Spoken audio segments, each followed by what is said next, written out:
Here, Geoff, haven't we seen this video before? Yeah, a year ago, but the same thing stands because they're trying the same trick again. And I tried to tell you all a year ago, and it's happening now. So here it is again. Good afternoon and welcome to a video that I first started filming in February of last year. It is, of course, road pricing, road user charging, pay per mile. I told you it was coming. Other internet commentators have told you that it's coming. It is no longer a conspiracy. It is in the news today. This is from the Birmingham Mail. UK car tax changes could see a switch to pay per mile road pricing scheme. I firmly believe that they've already built the infrastructure and the cameras are already up to charge you by the mile. But let's have a look at the article. Road pricing systems have been proposed in recent years as a way to make up for losses left by dwindling fuel duty receipts. Okay, let's stop the video right there. Dwindling fuel duty receipts. The government are concerned that they're now earning less money from the tax that they put on petrol and diesel because more people are switching to electric cars. Hold the phone. Most of the people who are switching to electric cars are business users who have been incentivized into electric cars by the government, by subsidies and by the tax system.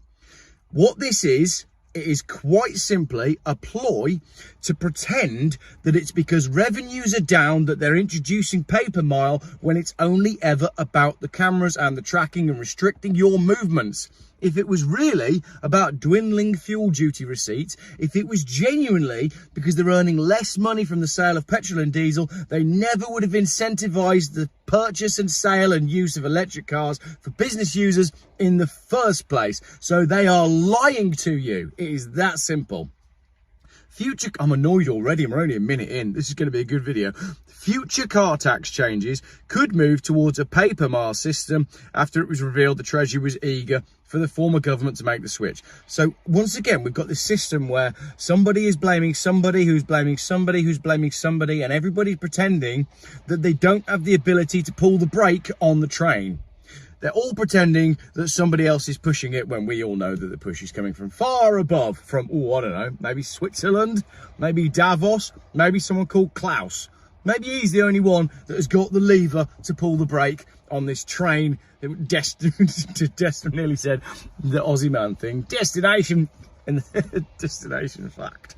Right, Adam Smith, former Chief of Staff under the previous Chancellor of the Exchequer, Jeremy Hunt, claimed senior civil servants had pushed for a new road pricing scheme. So hang on. The current government are claiming that the Treasury are pushing for road user charging, but now the chairman, Adam Smith, former Chief of Staff under the Chancellor of the Exchequer, is claiming that it's senior civil servants that are pushing for a road pricing scheme. So who is it? Is it the senior civil servants? Is it the Treasury? Or is it the government? Are they all going to blame each other because someone told them to do it?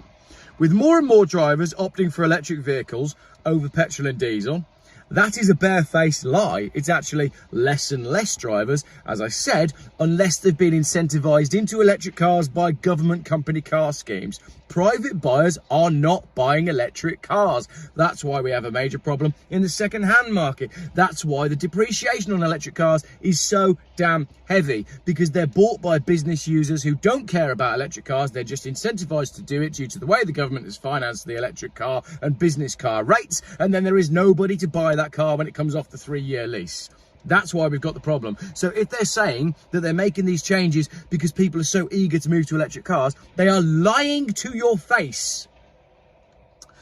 Treasury officials are believed to be looking at whether a nationwide road pricing scheme could be introduced. Let's stop there again. We already have a nationwide pay by the mile road user charging system. It's called fuel duty.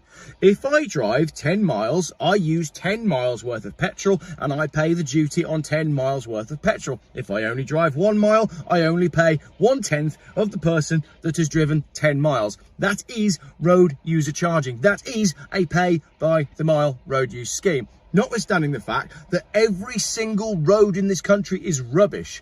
So we are paying for a service that we are not getting anyway. We are being ripped off every time we drive our cars.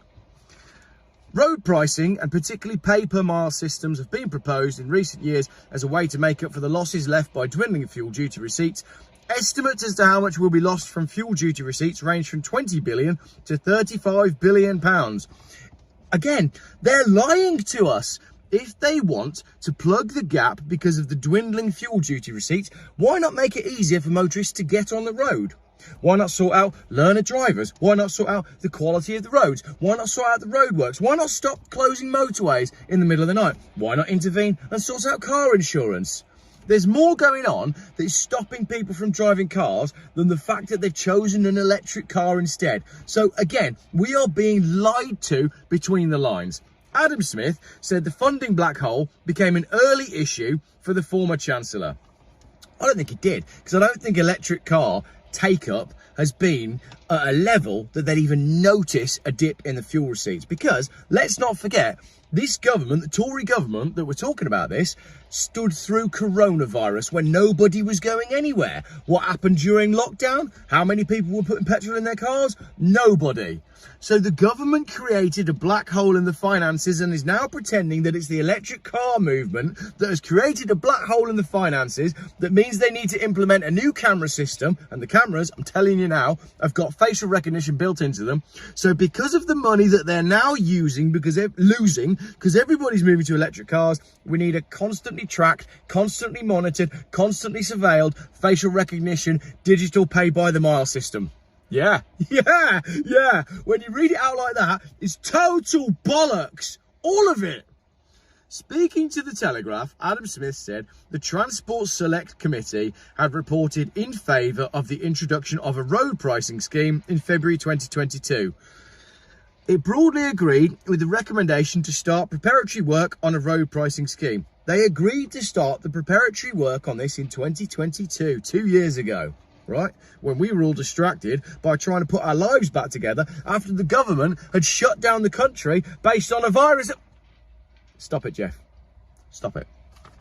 Currently, we nearly did that then, didn't we? We nearly did it. Currently, electric vehicles do not pay car tax, although this will change next April when they will be charged at the same rate as the least polluting vehicles. So yeah, all electric cars are going from zero up to, I think, £180 a year. Labour is also looking to reintroduce the original 2030 deadline to ban the sale of new and petrol diesel cars and vans. Of course they are, because Keir Starmer hates you, hates me, hates industry, hates poor people, hates people in the middle class, hates people that can go anywhere. And basically, is that everybody? Is there anybody that Keir Starmer likes, unless they've recently arrived across the channel? Former Prime Minister Rishi Sunak, who now doesn't live in this country because he's gone back to live in America where he lived before he was Prime Minister, because he understands that this country is a third world shithole, partly because of his doing, has had delayed the move by 5 years. A government announcement is expected in due course, all right? I was banging on about pay per mile and road user charging 18 months ago. The goal is for them to put the cameras up so that they can switch you off. When they introduce the 15-minute cities, when they introduce all of these neighbourhoods that you're not allowed to leave, if they've got the pay per mile cameras up and active, and if the system is running, it's going to be a lot easier for them to lock you in your house and to prevent you from going anywhere. That's what all of this is about. It's got nothing to do with a black hole in the budget, because they created the black hole in the budget, and anyone with a brain could have predicted that the black hole in the budget was going to happen. So don't incentivize business users into buying electric cars and then pretend that you didn't realize that those business users were then not going to be paying for their fuel and you were going to lose out on the money. They knew all along. They are lying to us time and time again. Understand where these agendas come from. Understand what the end goal is. It's got nothing to do with money and everything to do with you losing your freedom. Miss the camera.